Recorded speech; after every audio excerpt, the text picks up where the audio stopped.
Louder.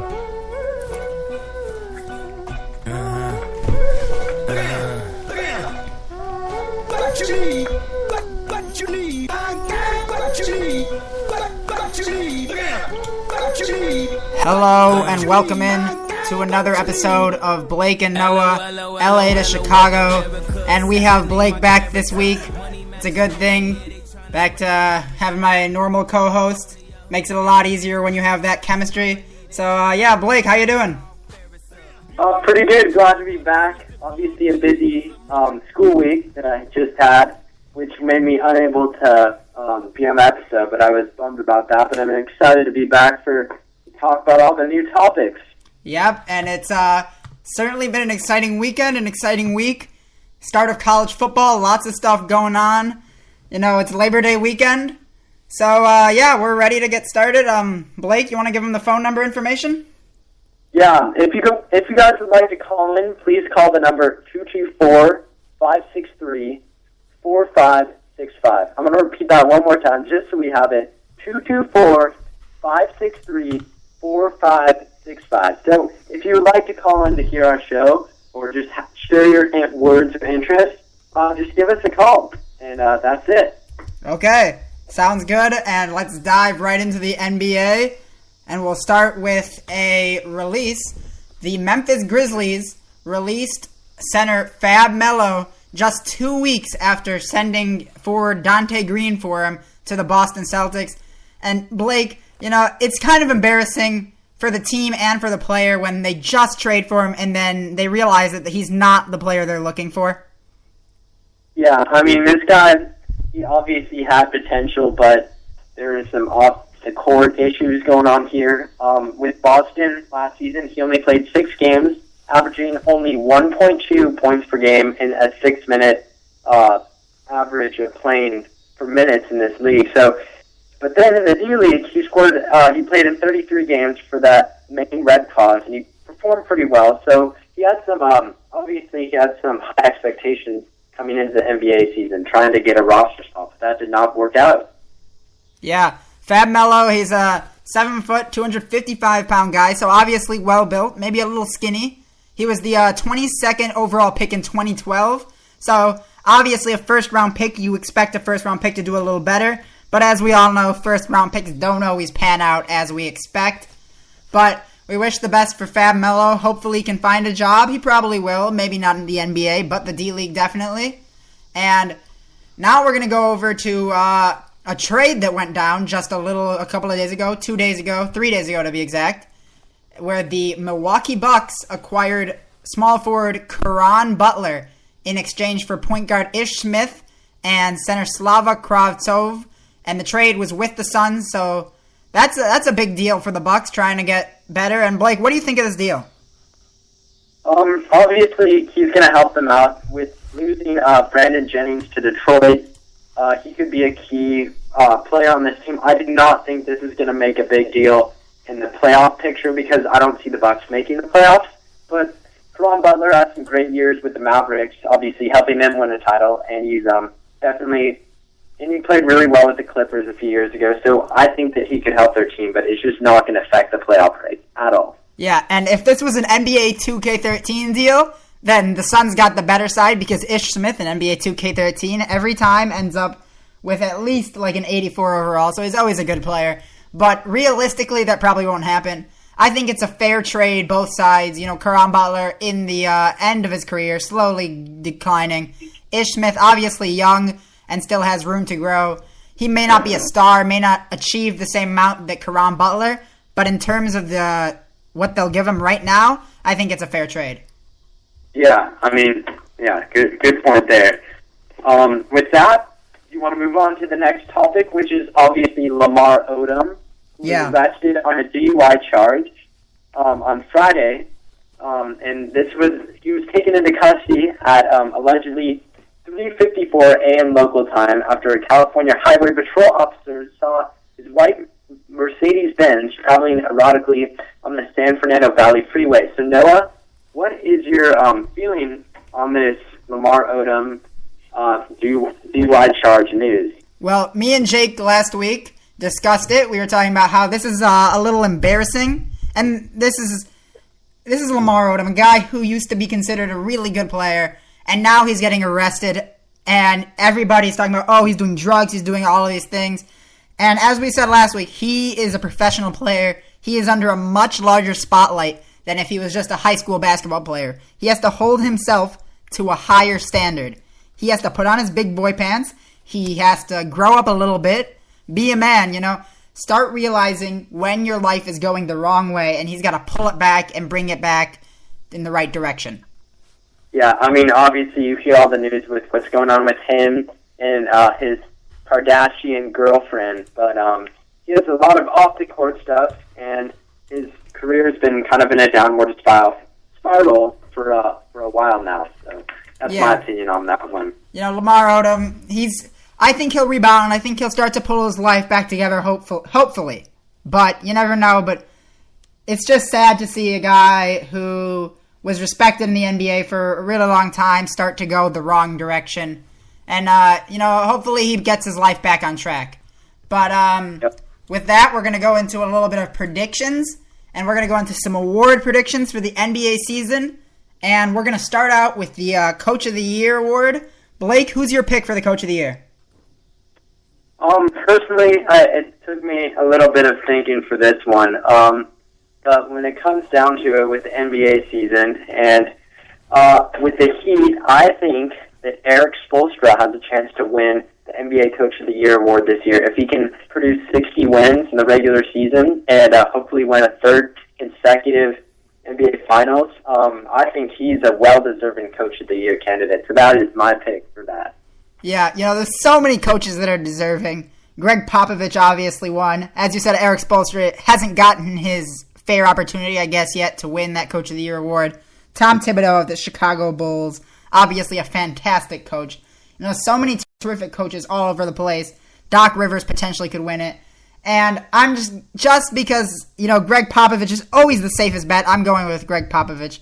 Pops always seems to find a way to get his teams, no matter the age, no matter the energy level, no matter the stars, to win. And I think that just shows the symbol of a Hall of Fame coach, debatably the best coach of all time. And I'm going to go with Greg Popovich.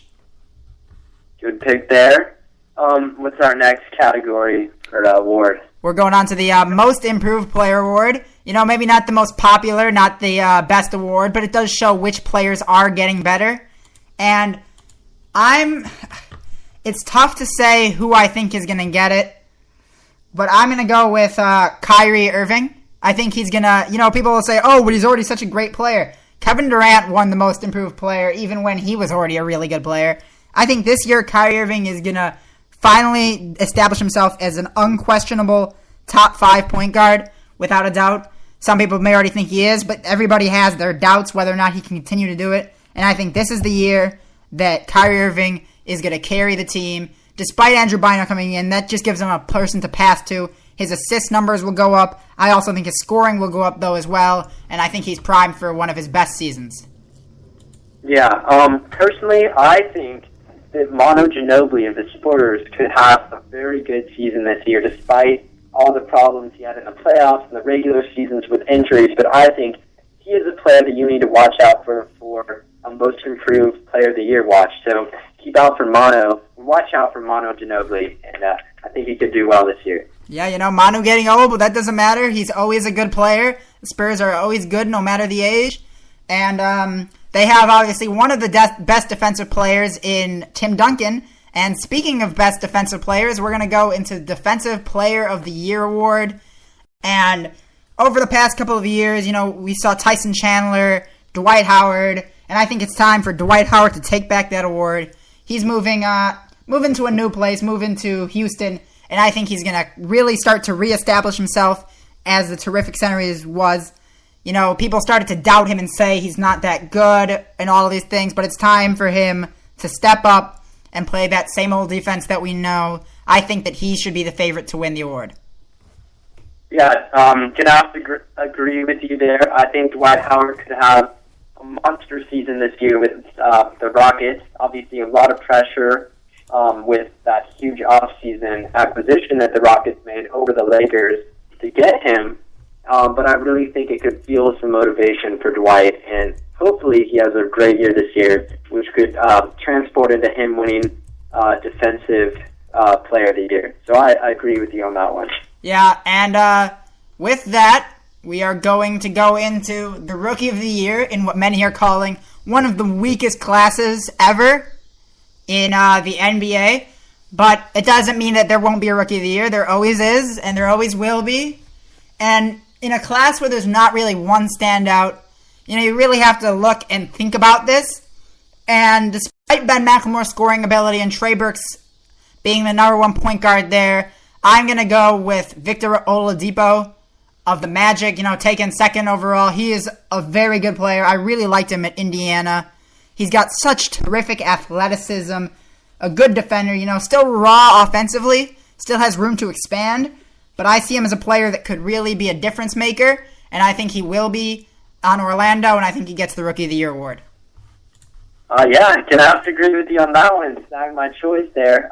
Wanted to disagree with you, but yeah, that Oladipo is my pick as well for that Rookie of the Year award, because I think he has quite a drive and quite a passion, and a lot of people aren't really talking about him, but I think he could potentially become a superstar, especially on that Magic team that is just very depleted and not a lot of star power other than the likes of maybe, Aaron Aflalo, but he's not a star. Glenn Davis, not really a star, just average players. And then obviously you have Jameer Nelson, who was a star, but is just pretty average now. So he could really shine out this year down in Orlando, and we'll see what happens. Yeah, definitely a really unpredictable rookie class. Maybe we see a guy going in the bottom 20. Maybe we see Jamal Franklin stepping up. Maybe Isaiah Cannon. You never know. Kelly Olynyk could be really good. But it's just an unpredictable class. But, hopefully we see a rookie. And, a couple of rookies, disprove people saying that this isn't one of the best classes. So, and with that, we're going to move on to the MVP award. In my opinion, there is no question who wins this award. LeBron James wins another one. He's going to take it again 3 times in a row, becoming, I believe, the first player ever to win 3 in a row. And that will be his 5th in his career. He's just going to be racking them on. I feel a little bad for Kevin Durant. He started playing at the wrong time. He started playing when a guy like Derrick Rose had a terrific season and won his MVP award. He had a great season. LeBron James, obviously, one of the best players, makes it very difficult. So before we do your prediction, we have a caller. Robert Dieters is on the line. Robert, how you doing? Hey, Noah, how's it going? I'm good. How are you? Oh, I'm doing great. I'm glad you got to say LeBron James. Best player of all time, and always will be MVP for, I believe, 3 straight years. Yeah. I wouldn't be surprised either. LeBron James, an athlete unlike what we've ever seen. He's just a freak of nature. And Kevin Durant can be as good as he wants to be, but LeBron James is on a whole nother stratosphere. And, he's just better than that whole Chicago Bulls team alone. Yeah, even though I'm a Bulls fan, I know it's true. Even though I'm a Bulls fan. It hurts to say it, but unlike all those other LeBron bashers, I'm going to give respect when he deserves it. Like, if it was just LeBron versus your 5, that Bulls don't have a shot. Yeah. Maybe we'll make it a close game, but he's still an amazing player and can play every position. Thanks for calling in, Robert. Call in anytime. We enjoy your calls and your input. Hey, no problem. Have a good show. Yep. Okay, Blake, now on to your prediction. Yeah, totally gotta agree with you. No. What am I saying? Disagree with you here. I really do think that Kevin Durant will finally get that elusive NBA MVP award. You look at him, and he's had great seasons ever since he got the league, but in his way it's been LeBron James. But I think that this year, with LeBron really trying to win that 3rd title, I think his individual statistics will be a little down from what they were last year and the year before that. And I really think with Russell Westbrook coming back and the Thunder just I mean, nobody talks about them this offseason, and I think they're in for a heck of a year, and I really do think that he could finally win that MVP award. I mean, you look at his statistics last season, obviously he ended up averaging 28.1 points per game, almost 5 assists per game, and almost 8 rebounds. I mean, those are just lobster numbers, and he didn't win the MVP, but I think this year he could be even better. And also, I mean, you look at the guy, he has won 3 scoring titles already, and he's been named to 4 All-Star teams. So he is definitely a great talent, and I think this is finally the year where he gets that elusive MVP, in my opinion. Here's why I don't think he can get that MVP. Because he has Russell Westbrook on his team. And as long as Russell Westbrook is still there, and is still a player that is invaluable, it's going to make them look a lot worse. If LeBron James went down, the Miami Heat would be an average team. They would be worse than the Bulls. They would be worse than the Nets. They'd be worse than so many teams. When Kevin Durant goes down, you still have Russell Westbrook there to get them past the first round. And then I just think that Russell Westbrook is a talent that makes it so Kevin Durant doesn't get that MVP award. I think Kevin Durant, if he didn't have Russell Westbrook, if he played with Dwayne Wade and Chris Bosh, would definitely be the MVP, or could not, maybe not definitely, but definitely could be the MVP. But playing with a player that is questionable in his shot selection, takes way too many shots, holds onto the ball way too long, I think that takes away from Kevin Durant, and I think that's holding him back. I don't agree with you at all with that. I mean, you're making this claim, but look at what happened this postseason with the Thunder.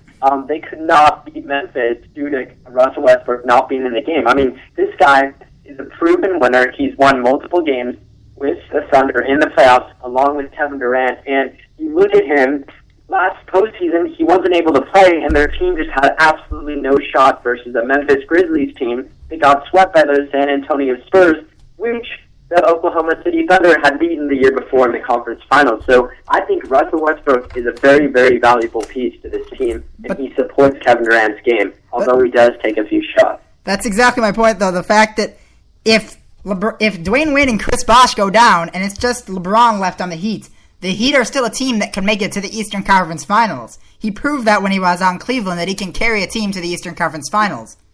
When Russell Westbrook went down, Kevin Durant couldn't do that. Against the Memphis Grizzlies team, though they are good, did not have Rudy Gay, by the way, because he was traded, so they weren't as good as they could be. I just think that Kevin Durant is not a player that can carry his team by himself to titles. Well, and you can make the argument that LeBron did not carry his whole team. I mean, obviously, you look at that roster that the Heat have compared to the Thunder, and you look at it, and the Heat's roster is a lot better. I mean, look at Ray Allen. They acquired him. They obviously had Chris Bosh, who played awful. Dwayne Wade was off and on. But there's other players on that roster that also had great years. Like Norris Cole was always there, always consistent in the playoffs. Udonis Haslem was coming off the bench and adding just an extra flair. And then obviously you had Shane Battier, who always comes to life in the playoffs. And you look at Kevin Durant, and he didn't have any support versus that Memphis team, who has a stellar defense. I really, their team's a lot better if you look at their roster alone. Yeah, but I mean, the Thunder aren't too shabby. Russell Westbrook, Tablo Cephalosha, Kendrick Perkins, Jeremy Lamb. You've got Reggie Jackson, who's developing. Serge Ibaka, obviously one of the best defenders in the NBA. I understand your point that you say that they are better. I agree with you. They do have a better supporting cast. But first, I just think that LeBron James has an ability to carry his team, unlike Kevin Durant. Cleveland, they weren't necessarily phenomenal. Antoine Jamison was not very good. They brought in Shaquille O'Neal, who was supposed to be good, but didn't do much. And he had to bring his team to countless Eastern Conference Finals and Eastern Conference Semifinals with almost no help. There's a reason his scoring average went down. There's a reason that he could score 30 points in a season when he was on Cleveland, is because he needed to score all of the points.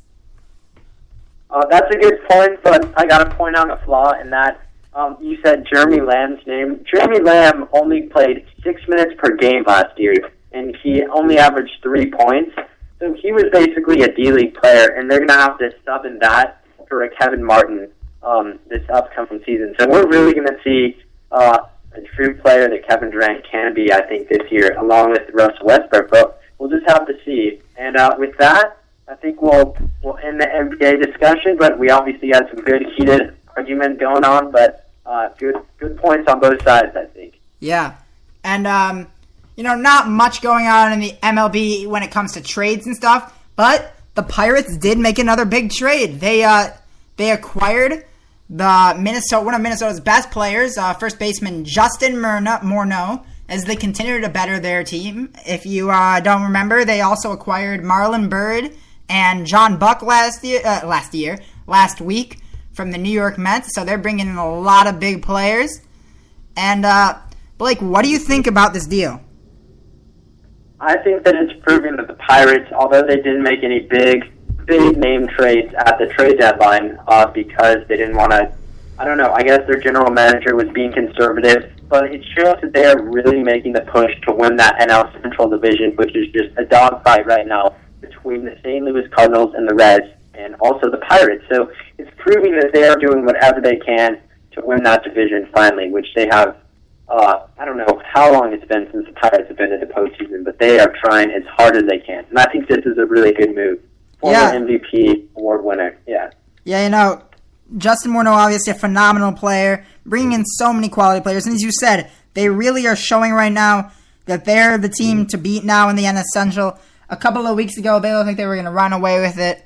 Obviously, they hit a small slump, but now that they're bringing in these players, I think that they once again look like the team to beat. Obviously, it's been a very long time since they made the playoffs. In fact, the last time they won a division title was when they were not in the Central Division, but the East Division. So that's been a while. It's been so long since they've made it to the playoffs, and they're really looking to finally bring them back. A team that was so good that has won 5 World Series titles, 9 NL pennants, and they're finally close to getting back to the playoffs where, in my opinion, they belonged for a while. Agreed with you there. And also, a lot of people I haven't heard Justin Morneau's name in quite some time because he plays on the Twins and they're just a terrible team. But, I mean, you look at the guy, he's 32 years old, but nobody's talked about how he just smacked 9 home runs this last month. So he's got 17 on the year, 74 RBIs. He's hitting 259, which has been great, but, I mean, this is just a good bat to add to the lineup, especially for postseason play. Exactly, and they're not even giving up much. They're making smart deals for cheap. They're not like sending their top prospects or anything.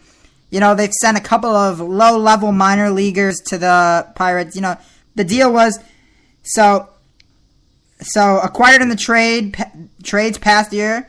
Gabby Mazzaro, Gianmar Gomez, Mark Melancon, Marlon Byrd, Justin Morneau. Those are the people they've acquired in the past little while.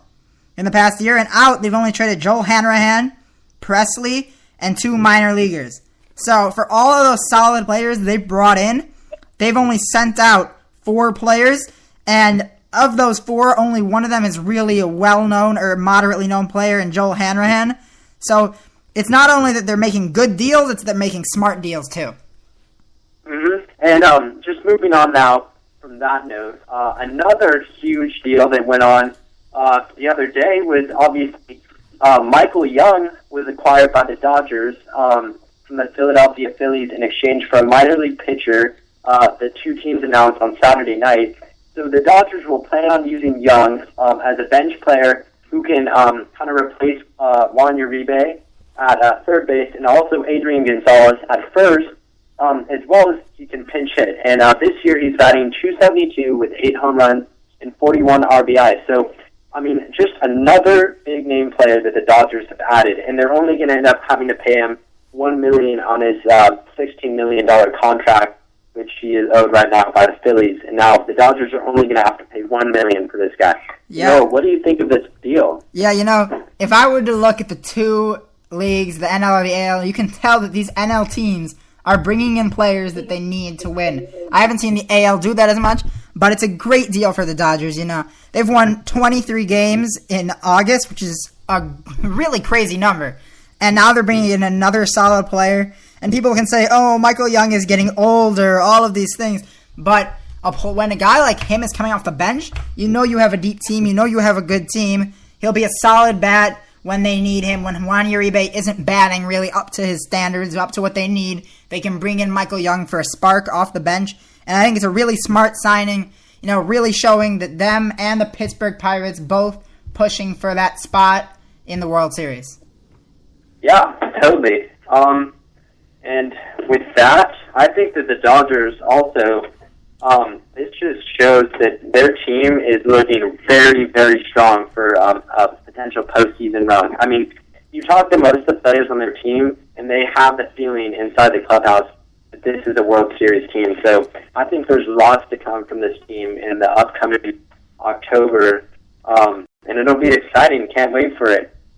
What's our next thing to talk about, Noah? Yeah, we're talking about best teams. We're going to break down each division, and then we're going to talk about what team is the best in the NL for the last month of the regular season. But first, let's start out with the American League East, Boston and Tampa Bay.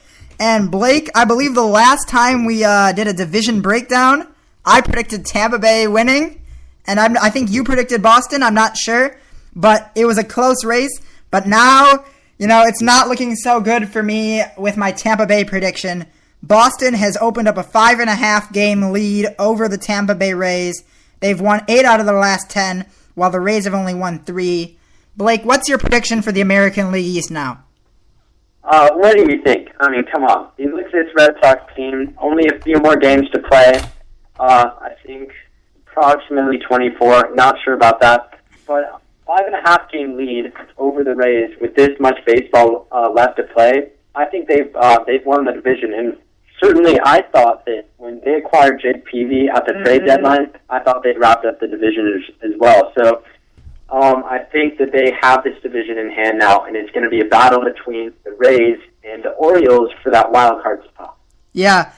First of all, this is a division that's really proved me wrong, and the Red Sox as well. I'm not sure if I said this on a show or not, but I said that Jake Peavy was not necessarily a terrific player. I thought he was solid, but not necessarily a game changer, because I am from Chicago, but he's really proven me wrong. And the Red Sox have proven me wrong, and they're looking really good. I do think the Tampa Bay Rays can still make the wild card. I think they'll take it, but Boston is running away with this. I don't think there's a question about it. Boston, they've been winning so much, won 3 in a row, and they're going to take this division pretty handily. Yeah, and then let's move on to the AL Central. And also just another note, if you would like to call in and share your opinion on the topics that we're talking about, call in to 224-563-4565. So just share your opinions if you want to be heard. And with that, we'll move on to the AL Central. Obviously, Detroit is just cruising with a 7.5 game lead over the Cleveland Indians. So this division is basically this race is over, in my opinion. I mean, 7.5 games is just, with this much baseball, I think the Tigers definitely have this one. What do you think, Noah? Yeah, I'm going to agree. Cleveland tried to make a push. They looked like they maybe could get in front of the Tigers just by a little bit, or maybe fight for a wild card. But those hopes have slipped down the drain. It's over. Detroit is just too much for them. I think Detroit's going to handily take this. They're just too good of a team. Justin Verlander, Miguel Cabrera, Prince Fielder, such great players. I think they get this division, and I don't think it's even a question. Yeah. Okay, let's move on to the AL West, which has been a really, really tight race this whole second half. And currently the Rangers lead, but only by 1 game to the Oakland A's. And both these teams, kind of like the NL Central, they both really want to win the division because they do not want to play that do-or-die wild card game on the first day of the postseason. Yeah, and this is an interesting division. Originally, everybody was saying Oakland, but now it's gotten a little more split. People aren't necessarily sure who to go with. I'm not even 100% sure who to go with. I'm not sure what team should really be the front runner. So they're so close skill-wise, so close in potential to be one of the best teams. But I said the Rangers earlier on. I'm going to stick with the Rangers. I think they're going to take this division. I think it will come down to the last couple of days. I wouldn't be surprised if they were within a game I wouldn't even be surprised if they have to go to a tiebreaker one game, but I think the Rangers will take this division. Okay. And then with that, we'll move on to the National League East. Not much to talk about here. 14.5 game lead for the Braves. But Washington is only, after today, they're kind of making a late season push, not for the division, but for the wild card. They're only 7 games back in the wild card hunt. So, Noah, what do you think of this Nationals team that had so many expectations coming into the year and is finally making a last-minute push right now? Well, recently, I was supposed to go to a Nationals-Cubs game. Unfortunately, I got sick and missed it. I did watch on the TV, and the Nationals won that game, but they didn't look like the Nationals team we saw last year, that dominant team that had so much confidence in themselves, and they've just really disappointed. I feel like we have to do this every week, just talk about it, because it's so disappointing. Bryce Harper not showing that same level of skill we saw last year. Strasburg, obviously still a good starting pitcher, but not at the same level. And the Braves have just been phenomenal. You know, Justin Upton, obviously one of the best players. You know, he's dropped a little bit, but still very solid. Freddie Freeman, Jason Hayward, obviously really good. And even with a guy like B.J. Upton struggling, they're still so good. And I don't think I really have to tell you my pick, because it's pretty obvious what the pick is. There's not really a pick anymore. It's basically who won. You know, there's almost no way that they're going to come back. But it's just, the topic in this division now is just really how disappointing Washington has been. Yeah, definitely agreed with you there. Now we'll move on to that NL Central, which we've covered a lot so far in this episode. So let's try to make it a little brief. Noah, who do you think wins this division, and why? I like St. Louis, I like Pittsburgh, I like Cincinnati, all good teams. But like we said earlier, Pittsburgh making the deals to get the better team. They really want it, and I think they'll take this division. And do you think both the teams that will finish second in your eye, which do you think it'll be both St. Louis and the Reds? Yeah, I think they'll both take the wild cards. I don't think there's another team. You know, Nationals can't. You know, Philadelphia obviously not going to. The rest of the NL West, not even Arizona, will be able to make a push. I think those two teams still make the playoffs. Yeah, it's just a dogfight just to not get that do-or-die wild card game in that division. Yeah. Yeah, and okay, we'll move on to the NL West. Also, not very much to talk about. The Dodgers are just running away with it. 11.5 game lead after finishing 23-6 month, which was their best month that they've ever had since moving to LA. So, I mean, this Dodgers team is really good, and Arizona is just, they're just on a different level than this team, and they're 11.5 back, but kind of making a not very good push for the wild card spot. So what do you think about that? Yeah, you know, if you look on June 1st of this year, the LA Dodgers were 7.5 games back of Arizona, and they were 23-31. That's 8 games below. They had a run differential of minus 36. You know, they weren't winning games. Their home record was it was just below 500. Their road record was abysmal 9-16. And then they get this spark from Yasiel Puig, Hanley Ramirez. They just start playing phenomenally, bringing in Michael Young. This team is a scary team, you know, and they're definitely winning this division. I don't think there's any question about it. I think it would be a miracle and probably one of the greatest comebacks ever if Arizona somehow, not necessarily one of the greatest comebacks, but comebacks and also, I guess, collapses ever if the Arizona Diamondbacks were to win this division. Okay, yeah, good points there. And then comes our final debate right now. Who do you think is the best team in the NL? The Braves, who have the best record in all of baseball. The Dodgers, who have been the hottest team in baseball. And then obviously the Pittsburgh Pirates, who have been arguably the most surprising team so far this year. Yeah. So who is the best in the NL, in your opinion, Noah? That's a very tough question. It's one that you'll have to look till the very end to really see who can get it. They're all really close. They're all within each other, just barely a difference within, I believe, let's see, Pittsburgh right now, they have a record of 79-57, and the Braves are 83-53, so only 4 games back. The Dodgers only 2 games back of the Braves. And despite the Braves having the best record, I don't put them in the top 2. I say the top two are the Pirates and the Dodgers. And between the two, my favorite team out of those two is Pittsburgh. I like them a lot. I'll be rooting for them in the playoffs. But I got to go with the Dodgers. I don't want to bet against a team that's so hot, that's playing so well, that doesn't seem to be able to lose. And Yasiel Puig and Hanley Ramirez, phenomenal players. Clayton Kershaw, in my opinion, number one pitcher in baseball. And yeah, I think they're the best team. I think they'll be the team heading to the World Series. Yeah, I agree with you there with the Dodgers, but I think the Braves are very, very sneaky as well. But so are the Pirates. And with that, that'll be all of our conversation about Major League Baseball today for this episode. We had some good discussions, obviously. And are we taking our first commercial break, Yes. Noah? Yeah, we are. Stay tuned, and when we come back, we'll be talking a little NFL. Me and Jake last week did our division previews, and we told you that this week we will be doing our AFC preview, our AFC Championship preview, our NFC Championship preview, and of course, with this being the last show before the start of the NFL regular season, we have to do a little Super Bowl prediction. And so, yeah, stay tuned. Be ready for some NFL action when we come back. Your presentation of national sports is brought to you by Spreaker.com. Broadcast and listen to news, radio, and music with one low monthly rate. Your show will be right back after this word from your local stations.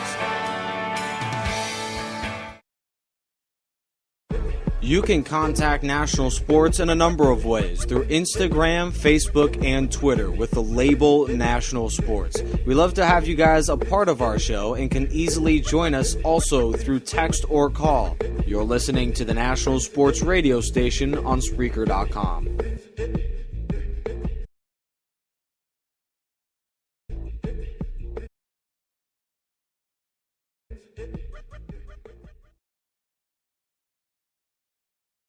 America's pastime of baseball is changing as we know it into a sport we've never seen before. Where is the game headed in the next few years? Major League correspondent Cameron Sadeghi has the answer to that question next on the National Sports radio station from Los Angeles, California. Can't do it, makes us harder, better, faster, stronger. That don't kill me, can only make us stronger. I need you to hurry up now, cause I can't wait much longer. I know I got to be right now, cause I can't get much stronger. Man, I've been waiting all night now. Welcome back in. Now it's time for the NFL. Possibly, in my opinion, the hottest topic right now. You know, there's college football and everything, but everybody loves a little NFL. And as we are within just 4 days of the first game, it's getting really exciting. Obviously, everybody nervous to see how their teams do. So we're going to do our last preseason breakdown of the news. Next week, obviously, we'll be talking about the games that happened. So yeah, last preseason, talking about some of the cuts that went down. And we're going to start with Tim Tebow. Boy, you know, everybody loves Tim. Everybody loved Tim Tebow before he began to downward spiral. And he was unfortunately cut by the New England Patriots. Blake, what are your thoughts on Tim Tebow getting cut? Obviously, it's kind of a disappointment to anybody that's a Tim Tebow fan because, I mean, most of those people, they just really wish he got a chance to start at quarterback. I mean, you look at what he did in Denver. I mean, he won games. He won a playoff game. Obviously, he never got the shot. Didn't have a good relationship with Rex Ryan last season. And I just am so surprised he never really got that much opportunity despite Mark Sanchez, who's awful. And it seemed like A.J. McCarron had more playing time than him. But, I mean, I don't know. I don't know what to think about Tim Tebow. He obviously really wants to play quarterback, but no teams are willing to give him the shot. I think that a team per se, I don't know, like the Jaguars could offer him a shot, but other than that, I think he is either bound for retirement or he's bound for that like arena football league. I have no idea. Yeah, I think his career is over in the NFL. Not much to talk about. I liked him a lot. Tebow Mania was big, obviously. A lot of people liked him. But even when you look at those games, he wasn't necessarily the reason they won. It was their defense that kept them into the game to the point where you could have Tebow time, as it was called. But he's just not a player that you really look at and say that he's a player that you really need on the team. He threw 2 touchdowns, but obviously that wasn't enough. And I'm a little upset that he really hasn't been able to prove to people that he can play. And I don't think he will ever get to prove it again. I think his career is over. So that's tough. Yeah, and just adding on, if you'd like to call in one more time, 224-563-4565. And with that, Noah, we're going to move on to the next topic, which is another big-name collegiate quarterback who had a great career in college, but has really struggled in the NFL ranks. And we're talking about Vince Young, who was released by your team, the Packers, the other day. So what do you think of this move by the Packers, and what do you think Vince Young's future holds? Well, first of all, I'd like to thank Vince Young for handling it with such class. He tweeted out, "Thanks to the Packers for the opportunity. Great organization, great team, wonderful fans. Good luck this season."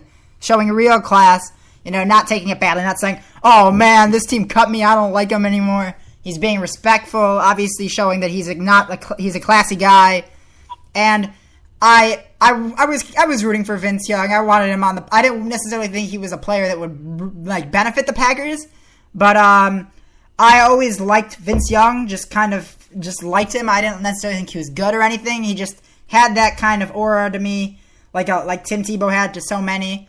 And I thought he was pretty solid. I hoped he was going to be our backup quarterback, but obviously is not. And just like Tim Tebow, I think his career is done. I don't think he's going to get many other shots. Maybe he will get another shot with the team, but it'll be like Tim Tebow this year. I believe he'll just get cut over and over again, and I think his career is over. Yeah, it's unfortunate because he seems like, unlike the marks of Jamarcus Russell and numerous others who have really struggled in the NFL ranks, but he seems like he's kind of gotten back together his stuff and his attitude and his work ethic, but it's just unfortunate that the talent for an NFL roster, he wasn't able to make it. Yeah. With that topic, we'll move. Oh, yeah. Do you have another thing to add? Yeah, Noah? just really quickly for all the Packers fans now wondering who the backup quarterback will be. It is B.J. Coleman. He was a rookie last year. He's 24 years old, and he hasn't taken a snap yet in an NFL game. But hopefully he can be a solid player. And, he isn't going to be a phenomenal quarterback. He was drafted in the 7th round. He was drafted 243rd overall by the Packers. But hopefully Rodgers stays healthy and this quarterback problem we won't even have to worry about it. Yeah. Okay. The next topic is going to be on Darrelle Revis, who reportedly is expected to start for Week 1. The Tampa Bay Buccaneers coach Greg Schiano expects the star cornerback to be totally recovered from his torn ACL and ready to play the season opener against the New York Jets, his former team, on September 8th. So, Noah, what do you think of this announcement?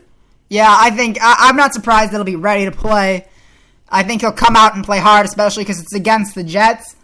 Obviously, he won't be Revis Island again, but he will be solid. I think this is good news for the Tampa Bay Buccaneers and for all those people who have Tampa Bay as a sleeper team, especially with Josh Freeman, this being his make or break year, supposedly. I think it's really big.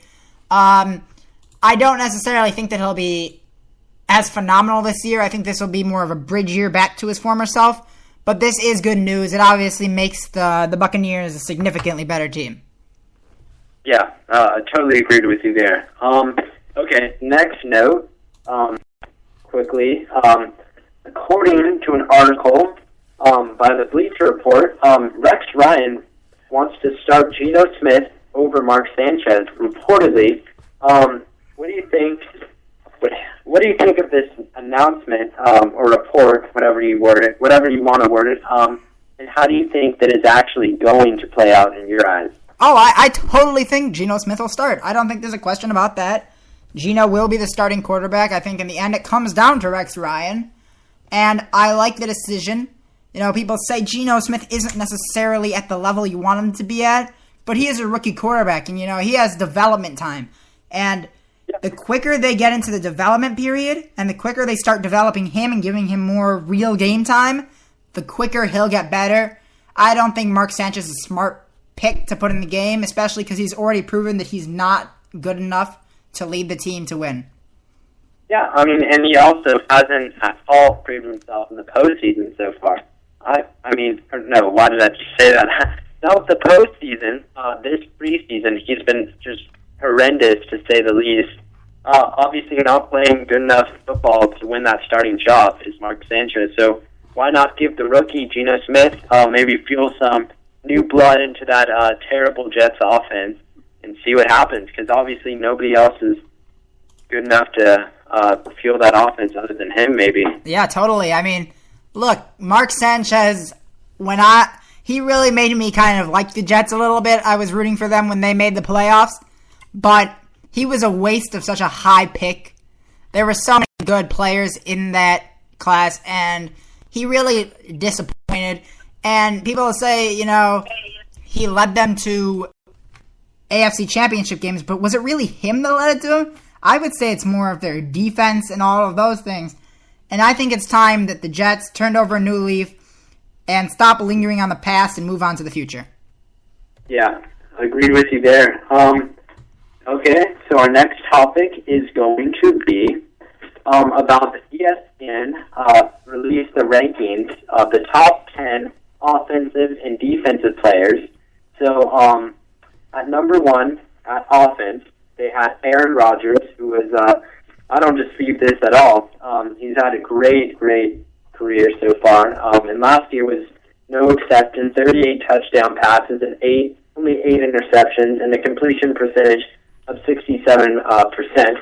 So obviously he's a very good candidate for that number 1 spot. Number 2, obviously Calvin Johnson, who's in his 7th year with the Lions, and he was just a monster last year with 1,964 receiving yards and 5 touchdown catches. So really good player there. Good spot for number 2.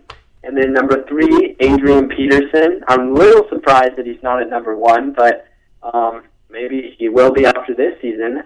2,000 rush yards last year, 12 touchdown rushes. Almost broke that single season mark, but didn't get it in the end. But great player. At 4th, you have Tom Brady, who's been so consistent in his 14th NFL season. Last year, 34 touchdown passes, only 8 interceptions, and a completion percentage of 63.7. So just a great quarterback at number 4. Number 5, not surprisingly, we have Peyton Manning behind him, who has just had a really good recovery year last year with the Broncos, and is expected to do even better things this year with Wes Welker coming to town. And then at number 6, you have Drew Brees, not a surprise.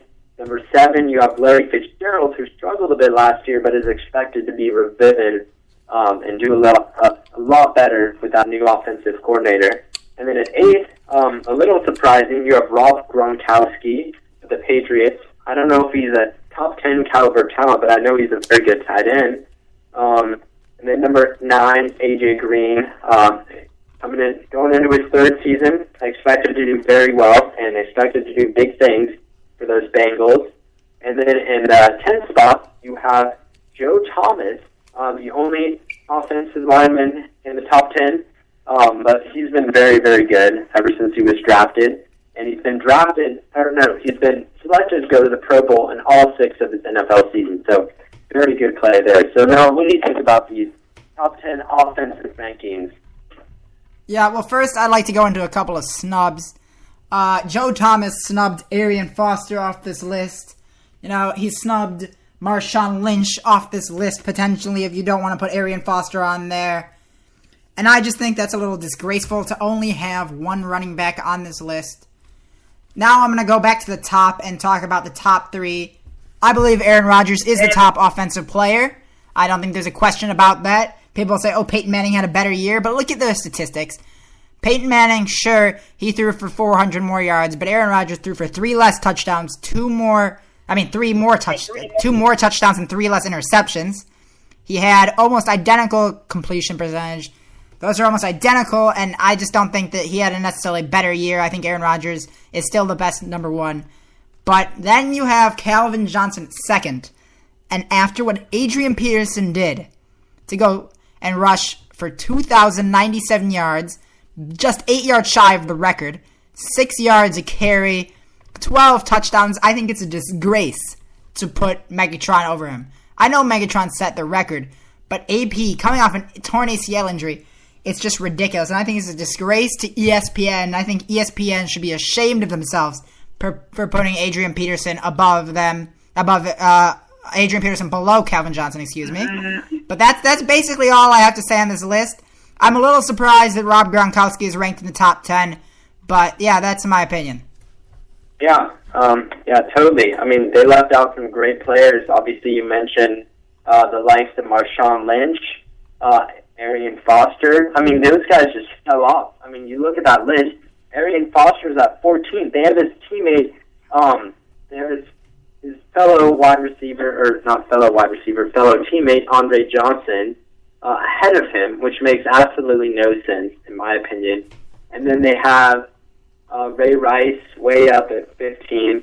And, I mean, I'm looking at it right now, and they have Eli Manning ahead of Marshawn Lynch. That's ridiculous. I mean, Marshawn Lynch isn't even in the top 20. It's just absolutely ridiculous. So, exactly. A little questionable, in my opinion. Exactly, you know.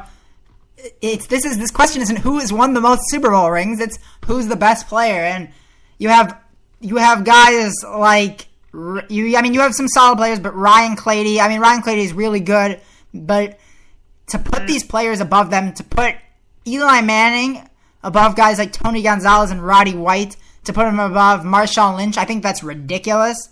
He's a good quarterback. Marshawn Lynch is just out of fact, Marshawn Lynch is at 27th in the ESPN top 350 players list. Yeah, he fell all the way there. I mean, that's ridiculous. Yeah, he's a player that deserves to be higher than that. You've got Jason Witten above him. I mean, I like Jason Witten, but he's not above him. I like Brandon Marshall. Right. You can maybe make a case for that. But Joe Staley, all of these players, they have Percy Harvin, his now teammate, above him. What are they doing? This list is an embarrassment to ESPN. I mean, I like their first pick, but the rest of it's an embarrassment. They should be ashamed of themselves. And now let's move on to their defense, and let's hope that their defensive rankings are a little bit better. And at number 1, we have J.J. Watt. J.J. Watt, obviously a dominant player. One defensive player. Yeah, good pick with that, I think, in my opinion. Yeah, I think number 1. I think that's a solid one. Then we've got the guy who got suspended 6 games, Von Miller. Obviously had his breakout year last year. 18.5 sacks, 6 forced fumbles, 1 interception. And then we have a guy that everybody knows is a great middle linebacker, Patrick Willis. 120 tackles, half a sack, 2 forced fumbles, and 2 interceptions. Obviously, a dominant force, really disruptive. You've got Darrelle Revis at 4th. He's obviously a great cornerback, maybe a little high considering he's just coming off an injury. You've got DeMarcus Ware in his 9th year, obviously still a very good player. You've got my favorite defensive Packer in Clay Matthews, followed by number 7, you've got Geno Atkins of the Cincinnati Bengals, the defensive tackle. Then you've got another Seahawk, you've got Richard Sherman, and obviously a phenomenal player, makes that Seahawk defense just that much better. Haloti Ngata, one of the big factors in that Super Bowl. Aldon Smith of the 49ers, and that's just a really solid top 10. But there obviously are some things to critique. Blake, what's your opinion on this list? I think overall they did a lot better job compared to the offensive top 10, but there were a few snubs. You look at it, Ndamukong Suh fell all the way to 16th. I think he is definitely a top 10 defensive presence for that Lions team. And then also Jared Allen, who's been so consistent for that Viking team, and he's just been one of the best players in the league his whole career, so I don't really understand why he fell that far. And then you have an emerging star in Patrick Peterson of the Arizona Cardinals, you can make a case he could be top 10, but he fell to 19. So a few snubs, but overall a pretty solid list in my opinion. Yeah, I think one of the big issues with these lists this year is that they're putting a lot of older players a lot higher than they should be. I think Luke Kuechly should definitely be a top 20 defender already. I don't think he's a 22nd anymore. They put Champ Bailey at 25th, and I just don't think he's at that level anymore. I think Jarius Byrd should be above him. Lance Briggs should be above him. Brian Cushing should be above him. All of these players are below him. But on the top 10,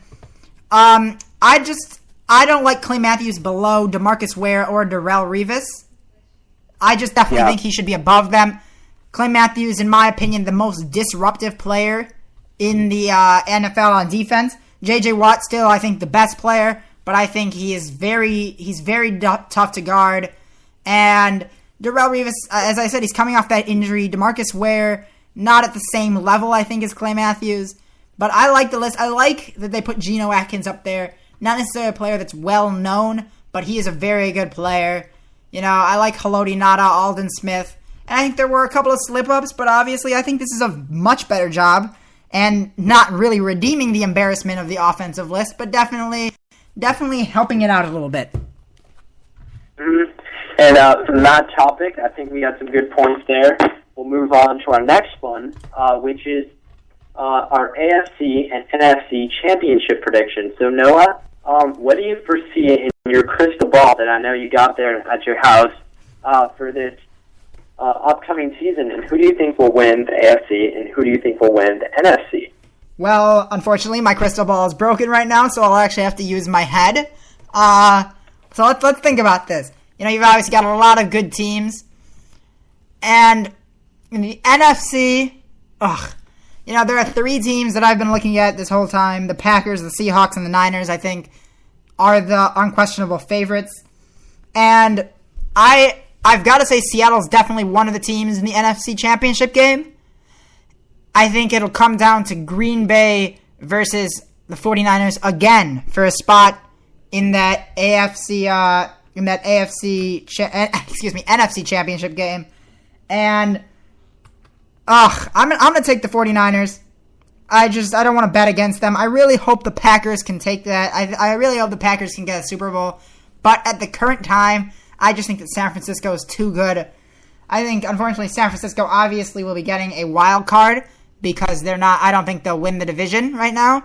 But I do think that San Francisco and Seattle will be in the NFC Championship game. Yeah. And then what do you foresee in the AFC? Well, the AFC, I think, is significantly weaker. I was talking to a couple of friends at school, and they were talking about the Patriots and saying that Tom Brady is still Tom Brady, but he's not. He's Tom Brady now without the same weapons. You know, Rob Gronkowski obviously will be back, but he doesn't have that legitimate second tight end. People say, well, they used to not run that two tight end as much, but even then, they had a lot of really good wide receivers. They've lost a lot of their elite ones, and Danny Amendola is very good. I think he is better than Wes Welker, but I just don't think there's the same team. Then you go to the AFC South. Houston, I just think Houston is a team that plays well in the regular season but can't compete in the postseason. Indianapolis, obviously still developing. They shouldn't be taken seriously. You got, obviously, Denver, but I just don't take Denver as a team that's going to win it. I like Denver a lot, but I like Peyton Manning. I like how good they are. Von Miller's suspension won't hurt them when the postseason comes, but I just don't think they're going to be a team to win it, but I do think that they will be in the AFC Championship game against the Cincinnati Bengals. A.J. Green, obviously phenomenal. As we saw, Geno Atkins, a top 10 defender. A.J. Green, phenomenal. Giovanni Bernard was a great running back addition. So I think they're going in the right track. I think those are the two teams that'll be in the AFC Championship game. Okay, and who do you think wins the Super Bowl with that matchup in hand? Well, okay, so first of all, go to the NFC, and I say the team that will make the Super Bowl is Seattle. I think it'll be tight, but I think they will make the Super Bowl. And in the AFC, I'm going to take the Cincinnati Bengals. I said it last week. I'm going to say it again this week. I'm going to stay confident with this pick. I wouldn't be surprised if you saw the Broncos. I just think the AFC is significantly weaker than a lot of people expected it to be when the regular season started. What happened with Aaron Hernandez and Rob Gronkowski was very unexpected that this would happen, that they would deplete so quickly. But in between the Cincinnati Bengals and the Seattle Seahawks, I'm going to go with the Seattle Seahawks in a very, very, very close game. Obviously, people would expect Seattle to run away with this, but I don't think they will. I think it's a close game. I think it's within a touchdown. I think it'll go down to the wire. Another classic Super Bowl. But I think the Seahawks have just built themselves up to win. But a great year for the Bengals. I don't think they'll be able to do it again come 2014.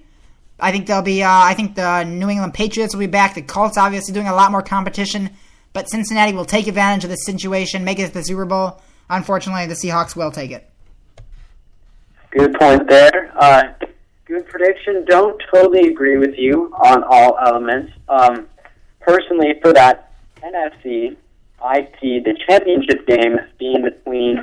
Agreed with you on that point. I think it being the Seahawks and the 49ers, both those teams playing in that stellar NFC West division, which is going to be obviously the best division in football with two Super Bowl contending teams. But at the end of the day, in that championship game, which I think will actually be played at Candlestick Park again, I think that the Seahawks are going to actually beat the 49ers. So agreed with you on the NFC prediction for who gets to the Super Bowl. But have to disagree with you on the AFC. I see the championship game being played between the New England Patriots, who have always done well when there's been lots of controversy around their team, and obviously a lot of controversy around their team this offseason. I see them getting to the championship game, and then I see them playing Tom Brady's arch rival, Peyton Manning, and the Broncos, who are just reloaded with talent.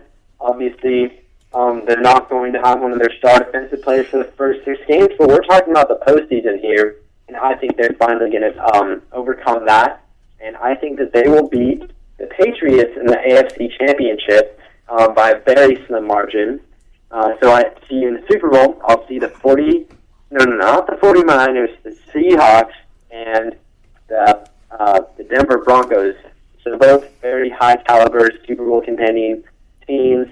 And at the end of the day, I see the Broncos pulling it out by a very slim margin, maybe 3 points, maybe 7 points over the Seahawks. So my champion is Peyton Manning and the Broncos, who would equalize his brother Eli Manning with 2 Super Bowl rings.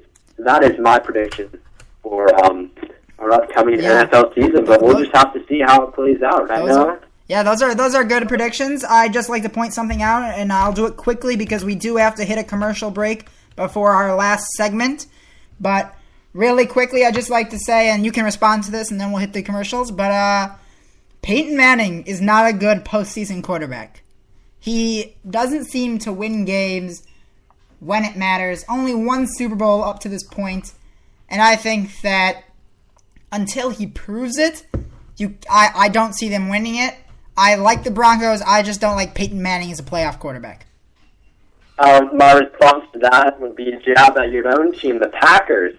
Aaron Rodgers obviously hasn't played as much as Peyton Manning, but he's had individual statistics as well as Peyton Manning has had, but he's only got 1 Super Bowl, and with those dynasties, potential dynasties in the 49ers and Seahawks emerging, he could be a Peyton Manning at postseason performer with only 1 Super Bowl. So, I don't know. Be careful with what words you say.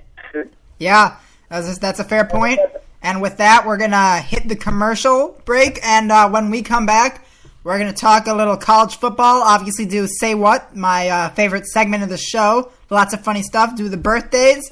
So stick around for the last segment of the show. You know, it's been a good show so far. Exciting. Lots of good debates. And yeah, we'll be right back.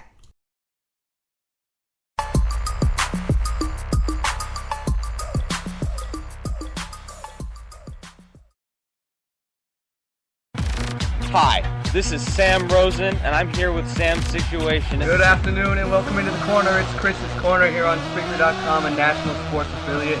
Hello, and welcome to the Cameron Sadeghi Show. Hello, ladies and gentlemen, and welcome to another edition of the Deep Sports Talk League. This is affiliated with National Sports Cameron Sadeghi, Chris Sylvester, Sam Rosen, Andrew Goldstein, Daniel Levy, and the entire broadcast crew with Commissioner Robert Dieters. You are live from National Sports Radio Station in Los Angeles, California.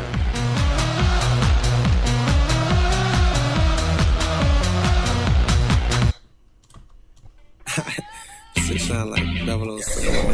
Oh shit.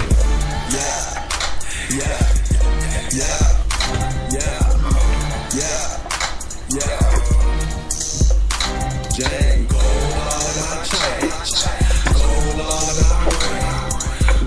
What's up, everybody? All the listeners on Spreaker listening in to the Blake and Noah LA to Chicago. It's our 4th episode. It's Labor Day weekend. Time to relax, break from school, break from work, whatever you've got going on. And, we're talking a little sports. And Blake, it's time for college football. Yeah, very exciting first weekend. And it's not even over. Tomorrow we got Florida State at Pittsburgh. So, we're not done with it yet, but so far it's been absolutely great. You could make the argument that it's been better than expected, so very exciting. And just a little rundown on the results. We had a lot of upsets this weekend, including some FCS teams who we've never really heard of, but they were able to pull off some miraculous wins, like Eastern Washington over Oregon State, and then I believe Kansas State fell on Friday night, so we had lots of big-time upsets, and then also we had the upset of Clemson over Georgia in the primetime game on Saturday Night Football. And then we had Washington absolutely destroying Boise State at their newly renovated home stadium. And then LSU was able to beat GCU in another highly anticipated matchup. But, just a lot of good college football and a lot of upsets, per se. So, Noah, what did you take away the most from this first weekend of college football? Well, what I took away, the number one takeaway you have to see is Clemson over Georgia, really proving that they are a contender. And that's my number one takeaway. But in a week where there are not necessarily many big games, I was a little disappointed in Jadeveon Clowney, but I think he'll bounce back. And it was a solid week. And really quickly, there is some big news, actually, from Georgia, that one of their best wide receivers, Malcolm Mitchell, was injured during his celebration, and he will actually miss the rest of his year. He injured his ACL, so unfortunately, bad goes to worse for the Georgia Bulldogs national championship. And that now is my biggest takeaway, is now really if Georgia can compete anymore or if they are on the downhill. Yeah, you look at their schedule, and it is just absolutely brutal. Next week, they have to play South Carolina and Jadeveon Clowney, who is the 6th-ranked team. They're at home this time, but just a very, very tough test, a back-to-back week, so they're going to be tired. They have injuries. This is going to be a really, really tough game, and if they lose this one, they're going to have their coach, Mark Rich, maybe under the hot seat, kind of like he was a few years ago when they lost to, I believe it was Boise State week 1, and then they lost in week 2 and were 0-2 at the start. So, they could be in some really tready water coming if they lose to South Carolina next week. And they have other tough games, like 2 weeks after that, they have to play at home versus LSU, and then they have games against Florida, obviously their big-time rival, and then they play at Georgia Tech at the end of the year and at Auburn. So just a very, very brutal schedule this year for the Georgia Bulldogs, and I'm interested to see how they can respond to this opening week loss to Clemson. Yeah, that's a good point. I think they may bounce back, but it's tough when you're losing a lot of really quality players. And they have 2 more games against top 10 teams, and 2 games is enough to completely destroy your shots. So I don't see them really. I think this destroyed their title hopes, but they really have to bounce back now and hope that even with their losses, they can still get a BCS bid. Yeah. And then moving on to the team that defeated the Georgia Bulldogs, and we're talking about the Clemson Tigers and Tosh Boyd, who was fantastic. Maybe started a potential Heisman run with his outstanding numbers in week 1, which was 18 for 30 passing for 270 yards, 3 touchdown passes, and then he also ran for 2 touchdowns as well, so 5 overall touchdowns. A great game by him. And then you look at their wide receiver core. Sammy Watkins didn't have a great year last year, and he looks like he could be an All-American again, just like he was his freshman year. Yeah. So what do you think of this team, though? And you look at their schedule, and honestly, until they play Florida State in October, it doesn't look like it's very tough or bumpy at all, to say the least. Yeah, Taj Boyd, and we'll get to this later on the Heisman frontrunners, but he's definitely a Heisman candidate. I'll tell you later whether or not he's my frontrunner after week 1, but obviously great. Sammy Watkins definitely stepping out of the shadow of DeAnthony Hopkins now. Obviously, DeAnthony Hopkins on the Texans, but he's going to get his time to shine again, so that'll be solid. Roger McDowell, obviously a very good running back, rushed for 132 yards. And the tough thing is, though, is when they, Florida State, obviously, I like them a lot. I don't think they're going to win the ACC or beat Clemson, but I think it'll make it tight. And then the last week of the season, unfortunately, they have to go up against Jadeveon Clowney. So that's not very easy either. So hopefully they can, they really need to be able to win the games that they need to win, because they may lose a game and they really need this ACC to give Taj Boyd a good season, give him his Heisman shot. But yeah, Clemson's looking really good. Yeah, and moving on from that, we'll go over to our next topic, which is obviously all the huge upsets that those FCS teams had over the likes of Kansas State, Iowa State, and West Virginia, and then obviously Oregon State, who is ranked in the top 25. I know our buddy Nick up in Corvallis was very high on his Beavers and was talking lots of smack talk at camp earlier this summer. And they lost their first game to an FCS school. So, Noah, what do you think of all these big-time upsets in Week 1? Well, one of the not necessarily big upsets, but a big win was Washington over Boise State. And for Ian, another one of our friends from camp, that's a big win for his team. UW obviously picking up the big win. Washington showing that they're a team that's going to try to compete in a difficult Pac-12, but they're still a very good school. And I think this is just a massive shot to Boise State. They really, besides that game, didn't have much to compete with. Northwestern had a tough time early against Cal, but they somehow managed to survive. Illinois was almost upset, actually, as well. I mean, Eastern Washington over Oregon State, who would have thought that would happen? So many upsets. I think it was just all so surprising. A lot of tough games going on. And I'd like to see how this turns out next week, if these teams can bounce back, or if this is an indication of how this season is going to go for some of those teams. Yeah, and my mistake, I made a statement earlier that was incorrect. West Virginia did not lose their first game, but they narrowly escaped against FCS opponent William and Mary. So that was not a loss, my mistake, and I apologize for that. But the likes of Kansas State and Iowa State, Oregon State were not as lucky, and they were not able to win. So my mistake on that one. Keep on going, Noah. Yeah, even with that, it's still a little embarrassing that they're losing to these teams. But obviously the FCS in those games wanted it more. I don't think it comes down to which team is better. I think it comes down to heart and how much they're willing to fight for it. And it's just a little disappointing for some of those teams. And obviously when they're trying to fight for bowl games, it'll obviously be a blemish on their record. But they really do have to bounce back and just put this week out of the way and say we got to keep going. Yeah, and other notable scores that we're going to mention here. Alabama came out very, very strong in Week 1 in their Chick-fil-A kickoff game. Their offense was not very strong, but led by some great defensive play, and obviously Christian Jones returning 2 touchdowns, a punt return and a kick return for a touchdown, so he was awesome. And this team really seriously looks like a national title team. I mean, their offense was awful, and they still won by 25 points over a pretty good Virginia Tech team. Yeah, that's big. And then we got to go to number 2 as well. Ohio State They didn't necessarily play their best against Buffalo, jumped out to a 23-0 lead. This is my favorite college team I was watching, and I turned it off after 23-0. Tuned back in a little while later, it's 23-14. So they did give them a challenge. They did fight, and I think this is good for them to get a good fight. And what I really have to take out of that game is possibly one of the best surprise performers, Jordan Hall. So Carlos Hyde, the starting running back of Ohio State, was suspended for 3 games.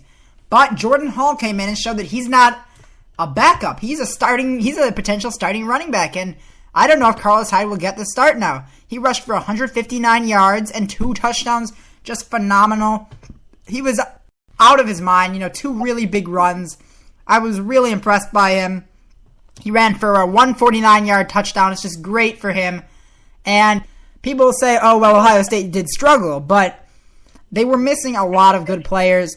Bradley Roby obviously not playing on a 1-game suspension.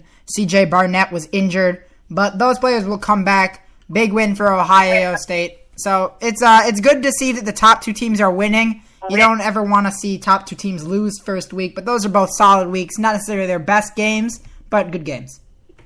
Yeah, and just to add, another notable game, which wasn't as hyped as the Clemson and Georgia game, but was very, obviously, in my opinion, the second best game of college football in Week 1, which was the back-and-forth affair between LSU and TCU, which LSU was obviously able to pull through, led by Zach Mettenberg and Cam Cameron's new offense. But this team, they won the first game, which against another very good team in TCU.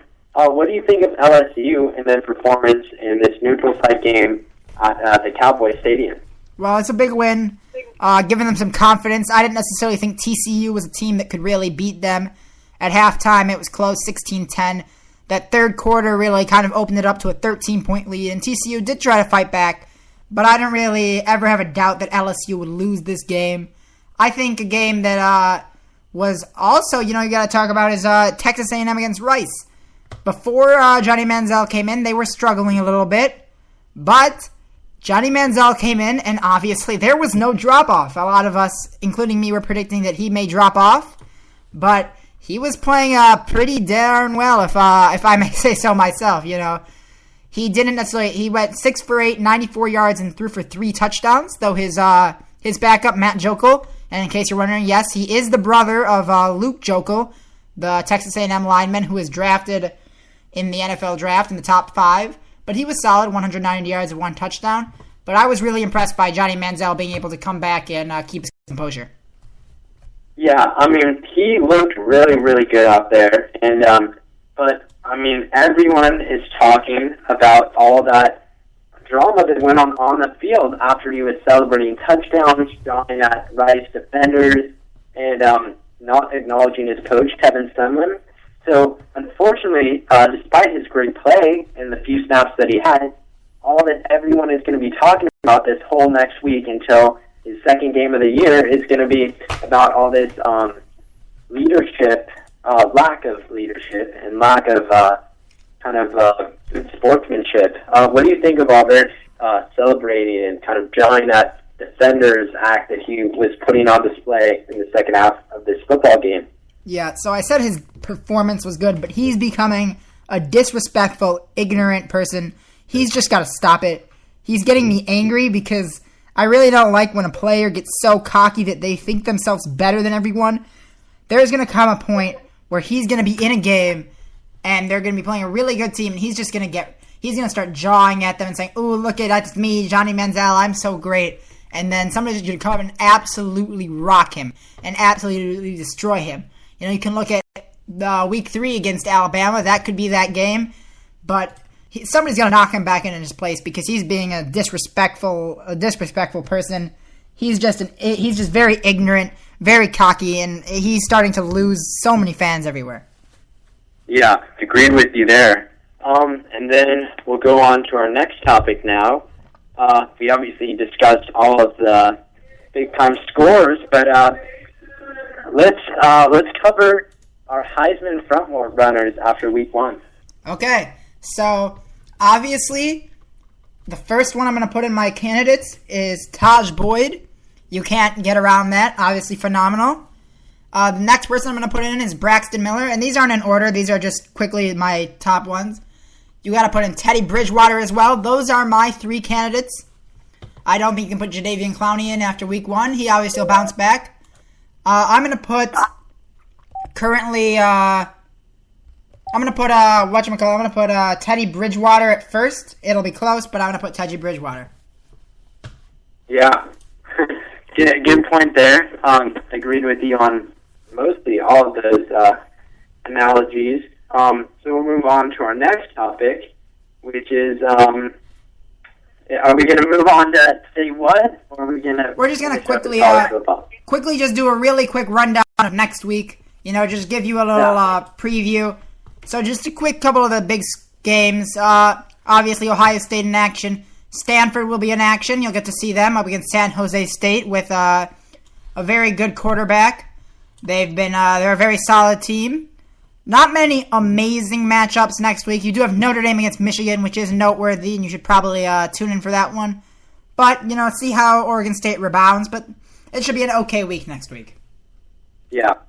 Okay, and with that, we'll move on to say what, which is going to be our first topic, which is a 6-year-old ended up outscoring his dad on a pro cricket team. So this was a pretty funny story and wacky story, to say the least. So what do you think of this, Noah?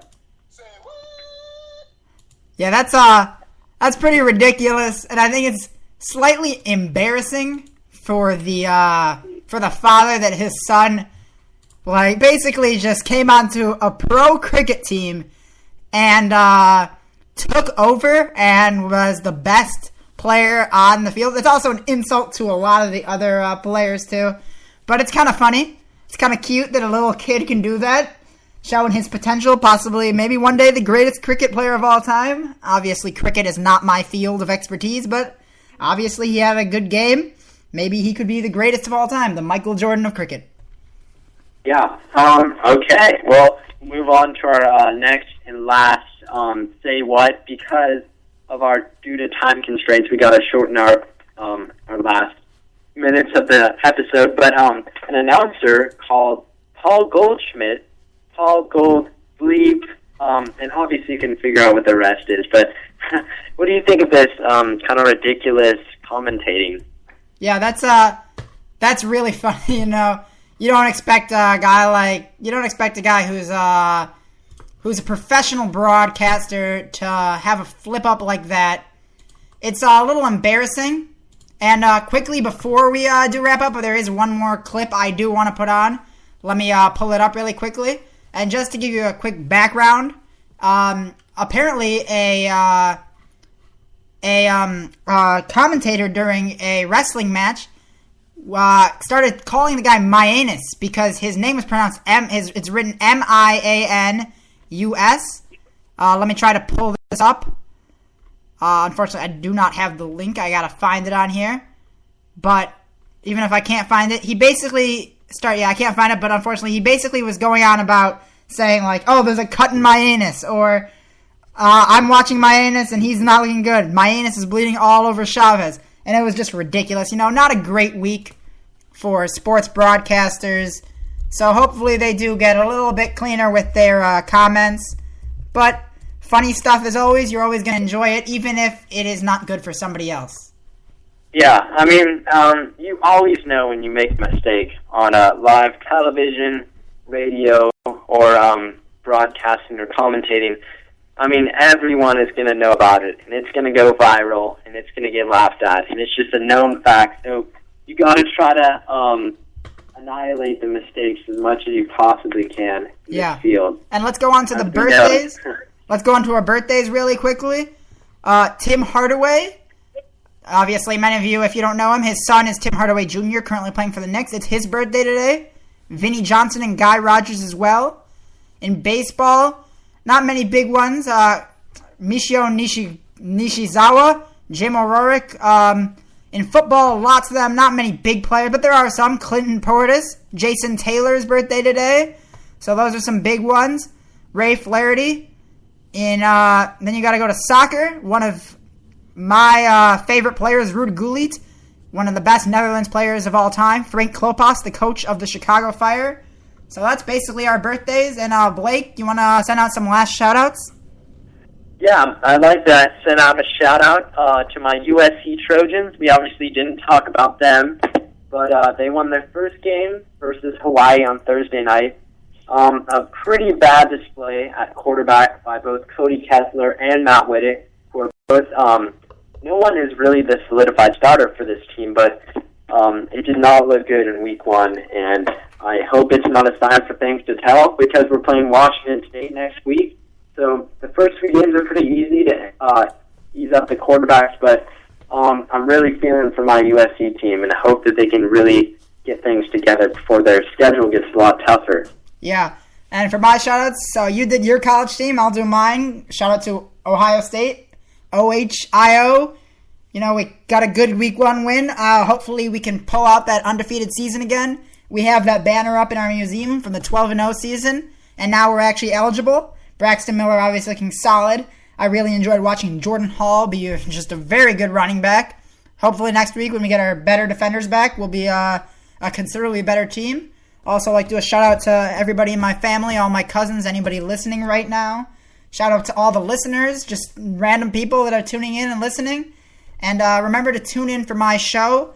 It will be on this Wednesday night, probably around 7 or 8 o'clock, the Football Weekly. You know, got a great turnout last week, so yeah, that'll be it.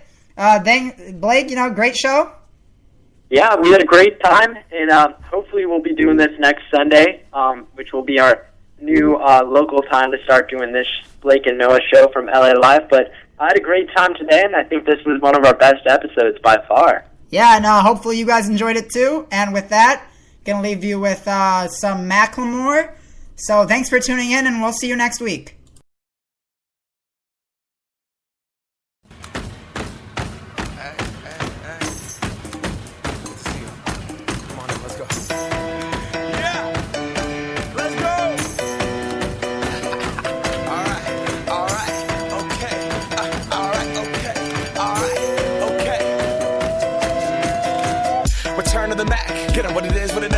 What it isn't. Looking for a better way to get up out of bed instead of getting on the internet and checking a new hit. Me get up, first shot, come strut walking. A little bit of humble, a little bit of cautious. Somewhere between like Rocky and Cosby's for the game. Nope, y'all can't copy yet. Glad moonwalking, and this here is our party. My posse's been on Broadway, and